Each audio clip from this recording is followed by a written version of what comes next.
Good morning, ladies and gentlemen. This is Rusty 78609. We're on the road here, but we're not on the road again. I'm in the Spark, Chevy Spark. We're out for a drive, and what I'm going to talk about today, you'll like, hopefully, is from a CASITA Freedom Deluxe 17-footer all fiberglass RV to a Thor 4 Winds 22E Class C motorhome, a CASITA. So from a CASITA to a Class C ETA. But anyway, yeah, it's a big change. Up until December the 9th of last year, 2020, I was living in a CASITA, 17-footer, 6-foot 1-inch interior. About 84 square feet of living area, and I enjoyed it. I mean, if I lived in it for over 2 years, I must have enjoyed it a little bit. But no, it's a great RV. The CASITA is really good. I mean, and why did I change to a Class C? I had the wherewithal to do it, and thought I'd check it out since I'd never had a motorhome. And I'm right now, after 2 months, is that about right? Yeah, 2 full months. Maybe 3, whatever, over 2 months. It's worked out fine for me. Yeah, because I had it. I got it December the 9th. That's when I picked it up. December, so January, February, yeah. So we're about 3 months into the thing. But for the first, but anyway, let's talk about the CASITA. The CASITA was a great little travel trailer. For those of you looking for a camping machine, then I would highly recommend the CASITA, even though they've gone up. I bought mine in 2020 for $20,000, and now they're $26,000 or actually $27,200 configured the way mine was, and mine was very basic.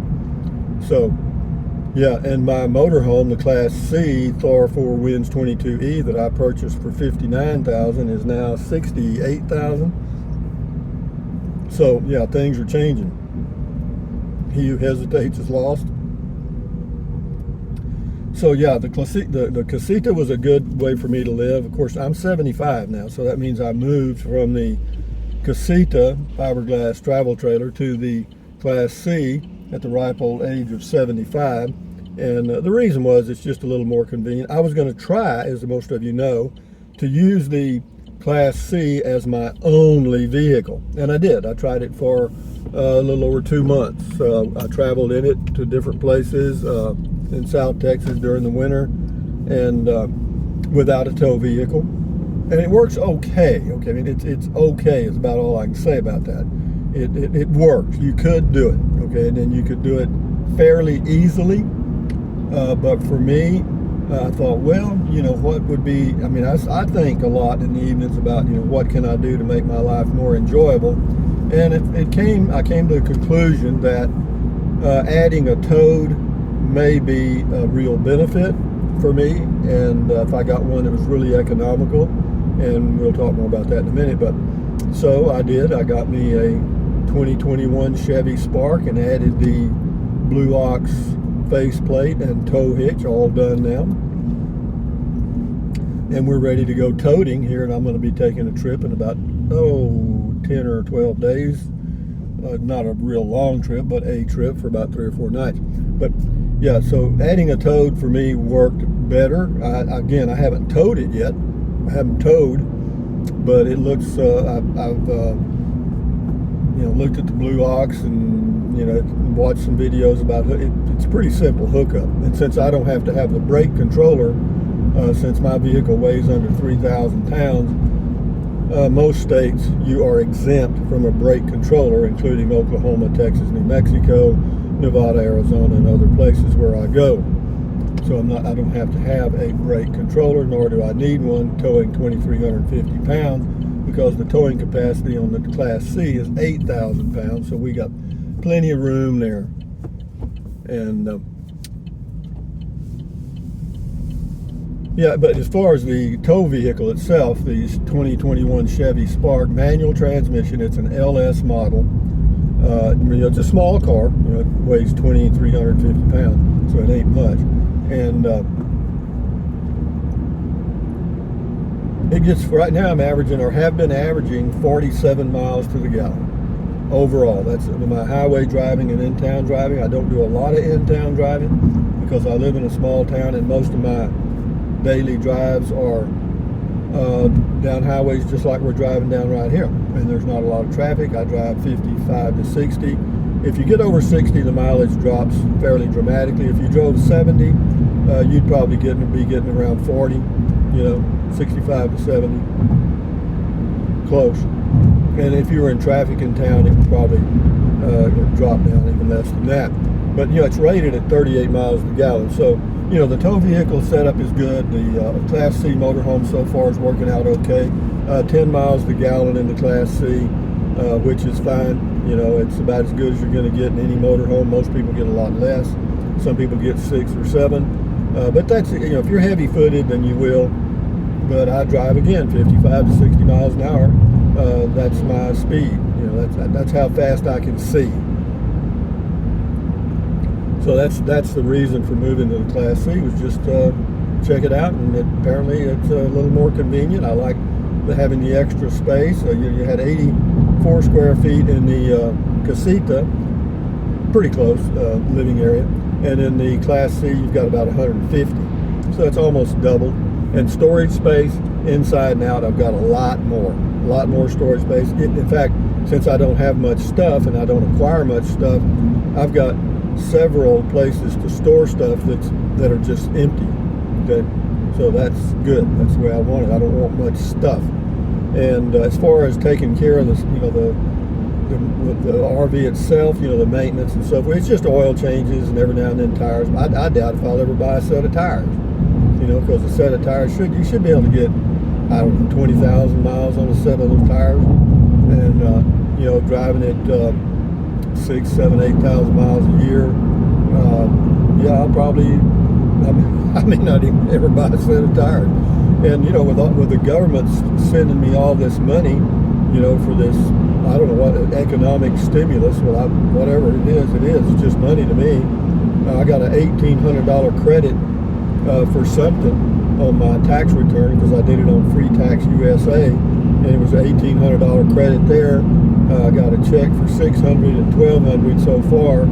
So that's let's see, that's another that's $3,600, and then we got another $1,200 or $1,400 coming.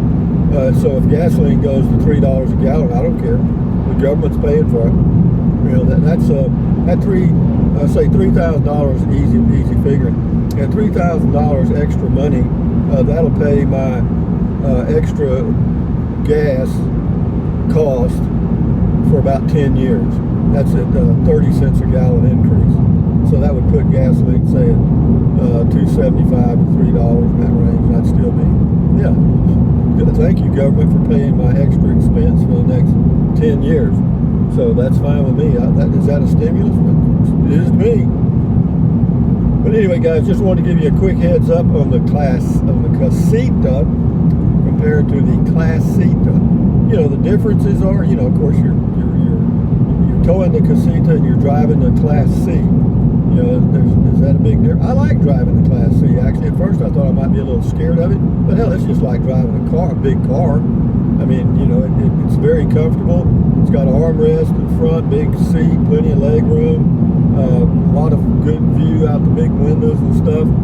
And if you need to go to the restroom, you just stop somewhere and you don't even have to get out. Is that convenient? Yeah, that's what I liked about it when I was using it as a car. Because if I went to the grocery store and came out and put the groceries away and had to pee or wash my hands or whatever, everything was right there. And I got a 4,000 watt generator with the Class C, and it just push a little button, it starts right up. You do need to do a little maintenance on the generator every now and then. It's change the oil and stuff, and you need to run it about 30-45 minutes per month to keep it from, quote, the carburetor from gumming up. And not a big deal. I just put it on my Google Calendar as a reminder, and when the time comes up, I do it. And as far as when I have the Class C park, like I do at the RV park in Llano now, or near Llano, I run the motor every now and then. I start it up and let it run for 10 or 12 minutes, and be sure the battery's charged and the oil's all up and stuff. I even put it in in reverse and in the drive, to keep the transmission oiled up and stuff. So yeah, I do the drill to keep it going. And as far as the extra cost for license tags and insurance, that's about, the license tags on the Spark are $50 a year, and the extra maintenance as far as oil changes and stuff, probably once a year, be $25–30, maybe, well, say 50 because I buy the oil and then have it done. So it's not a big deal. Insurance on the Spark is it's about $35 a month for the insurance on the Spark, and it's actually $40. Let me see, is that right? No, it's about $38 for the Class C. So it's less than $100 for insurance or vehicle insurance for both vehicles combined. And you're going to ask, who do I have my insurance through? On the vehicle, it's Progressive Insurance Company, and on the Class C, it's Good Sam. And I'm not sure who they use, what company. They send it out to another company. But anyway, guys, from well, actually we're headed over to Kings, and I'm going to go check the mail, and TrackMan wants to do a mail call, so we'll see how that goes. But anyway, guys, from driving down the highway here, thinking about the CASITA and the Class C ITA, this is Rusty78609 saying thumbs up, carpe diem. Carpe diem means seize the day in Latin. Carpe diem, adios, bye-bye, buy anything you want, anytime. But if you think about it, use the link to Amazon products in the description of all of my videos. Why? Because it doesn't cost you a penny. You just click on the link, go to Amazon, buy whatever you choose. Amazon takes care of me. Drink plenty of water, stretch, walk, take deep breaths, stand guard at the door of your mind, don't watch the news. Enjoy your life one day or one moment at a time, and if there's anything you want to do, you better be doing it, because time is the passing, guys. Adios, amigos. Bye-bye.